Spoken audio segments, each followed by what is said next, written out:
And क्या आप जानते हैं कि इस यूनिवर्स में टोटल 6 फंडामेंटल कंजर्वेशन लॉज हैं। जो पहले 3 कंजर्वेशन लॉज हैं, these are extremely simple.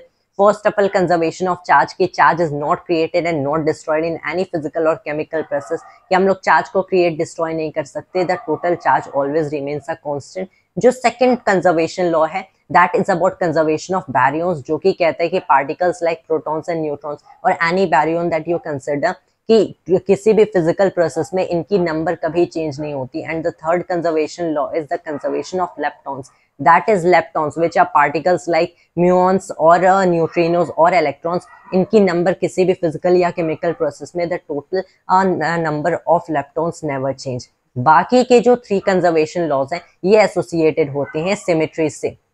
That is, अगर आप इनकी रिस्पेक्टिव सिमेट्रीज कंसिडर करो तो आप उनके अकॉर्डिंग इन कंजर्वेशन लॉज को प्रूव कर सकते हो। The fourth conservation law which is the conservation of energy, यानी कि जिससे हम लोग सब फैमिलियर हैं कि एनर्जी किसी भी फिजिकल या केमिकल प्रोसेस में क्रिएट या डिस्ट्रॉय नहीं हो सकती। The total energy always remains a constant. ये एसोसिएटेड होती है विद द टाइम सिमेट्री, यानी कि हम लोग इस यूनिवर्स में जब भी कोई एक्सपेरिमेंट परफॉर्म करेंगे तो हमें सेम रिजल्ट मिलेगा, यानी कि टाइम के चेंज की वजह से हमारे लॉज ऑफ फिजिक्स कभी चेंज नहीं होते। That is the time symmetry of this universe. जो फिफ्थ कंजर्वेशन लॉ होती है, that is the conservation of linear momentum, कि किसी भी सिस्टम में टोटल लीनियर मोमेंटम हमेशा कंजर्व एक कांस्टेंट क्वांटिटी रहती है। This is associated with the symmetry that says कि इस यूनिवर्स में जहां पे भी हम कोई भी एक्सपेरिमेंट परफॉर्म करेंगे हमें सेम रिजल्ट मिलेगा। इसका मतलब ये जो यूनिवर्स है इसमें पोजीशन के साथ या फिर स्पेस कोऑर्डिनेट्स के साथ कभी भी लॉज ऑफ फिजिक्स चेंज नहीं होते।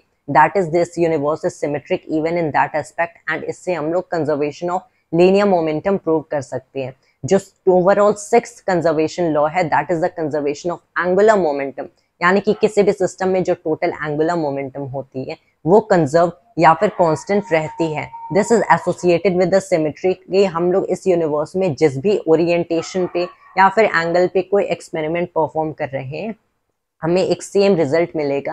दैट इज, इस यूनिवर्स के फिजिकल लॉज ओरिएंटेशन या फिर एंगल्स पे भी डिपेंड नहीं करते। सो जो फर्स्ट 3 लॉज हैं, these are just some basic fundamental laws, and जो लास्ट के 3 लॉज हैं, these are the actual conservation laws जो कि symmetries पे डिपेंड करते हैं। In how many different aspects a universe is actually symmetric. Thank you.